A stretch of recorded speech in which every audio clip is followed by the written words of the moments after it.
Pablo Escobar llegó a ser el hombre más buscado del planeta. Controló el tráfico de cocaína, infiltró gobiernos, aterrorizó ciudades y sin embargo cayó. Pero su caída no fue casualidad, ni solo mérito de la policía. Fue también el resultado de sus propios errores.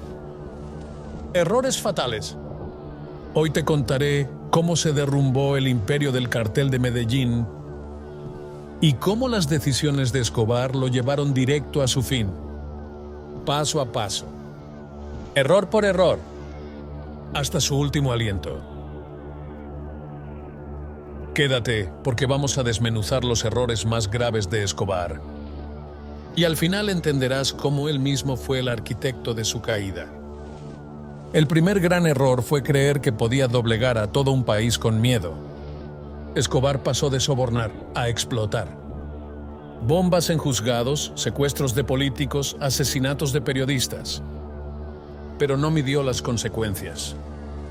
Esa violencia indiscriminada unió al país en su contra. Ya no era solo un criminal. Era un terrorista. Y con eso, perdió la legitimidad. Luis Carlos Galán era el candidato favorito a la presidencia.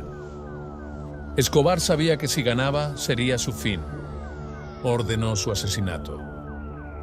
Pero eso provocó algo que no esperaba. Una furia nacional sin precedentes.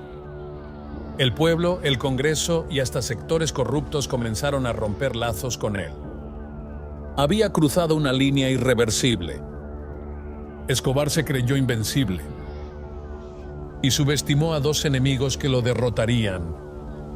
Uno, el cartel de Cali, que se unió al Estado para destruirlo. Dos, los Pepes, un grupo de exaliados y víctimas que usaron su mismo método, el terror. Mientras Escobar estaba escondido, sus enemigos lo acorralaban desde las sombras, con información precisa y apoyo extranjero. Pero hubo algo más que Escobar jamás imaginó: el odio silencioso de sus antiguos aliados, muchos capos del narcotráfico que en su momento se arrodillaron ante él, comenzaron a colaborar en secreto con las autoridades, proporcionaban información, financiaban a los Pepes y, lo más letal, infiltraban su red de confianza. Escobar no entendía que el miedo se desgasta, y cuando el miedo se desgasta, queda solo el rencor. Así comenzó una persecución sin cuartel, donde sus enemigos sabían cada paso que él daba, y aún peor, sabían qué botones emocionales presionar: amenazar a su esposa, interceptar a su hijo, bloquear su dinero. Lo estaban cazando, no solo con armas, sino con inteligencia emocional. En un momento te revelaré cómo los Pepes, financiados por sus propios ex-socios, se convirtieron en el principio del fin. Escobar nunca lo vio venir. En 1991, Escobar se entregó a cambio de construir su propia prisión, la Catedral. Pero incluso desde adentro, siguió matando.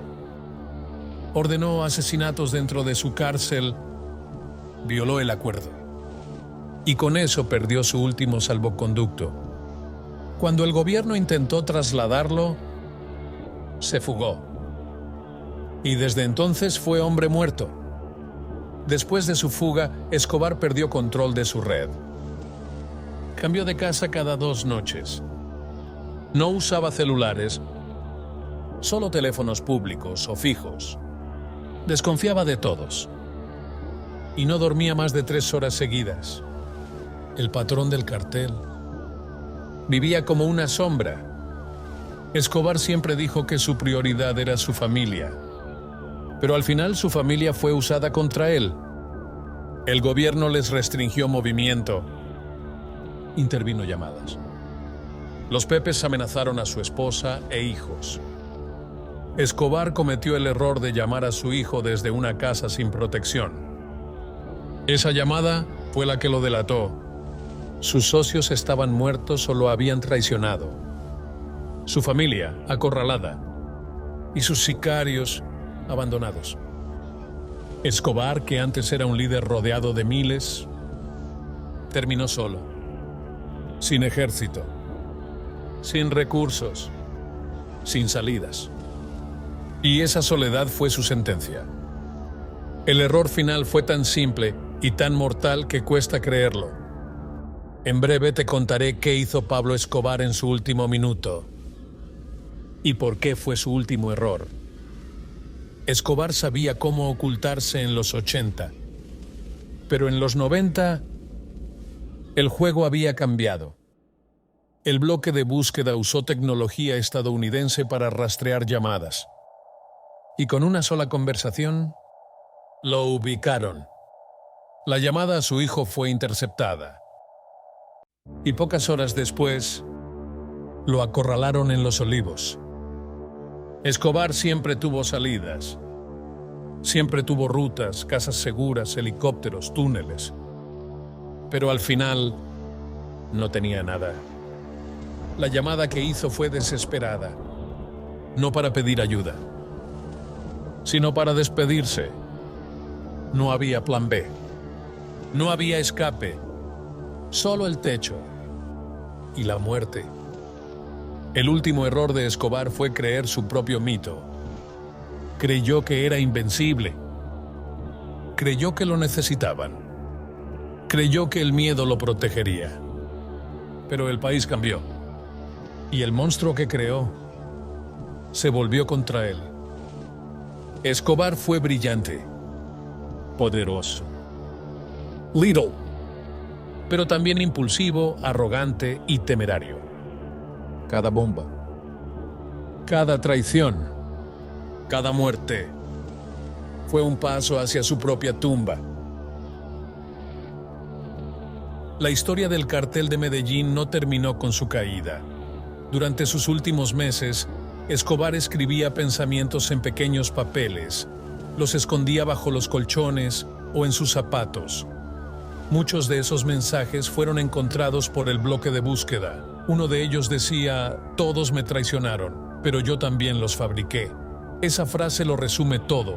Creó monstruos, y esos monstruos fueron los que lo devoraron. Queda una pregunta brutal.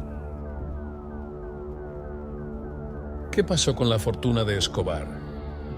¿Dónde están sus millones? ¿Y quién los tiene hoy? En el próximo episodio vamos a explorar el destino del dinero perdido del narco más rico del mundo. Suscríbete ahora y activa la campanita, porque lo que viene es oro puro.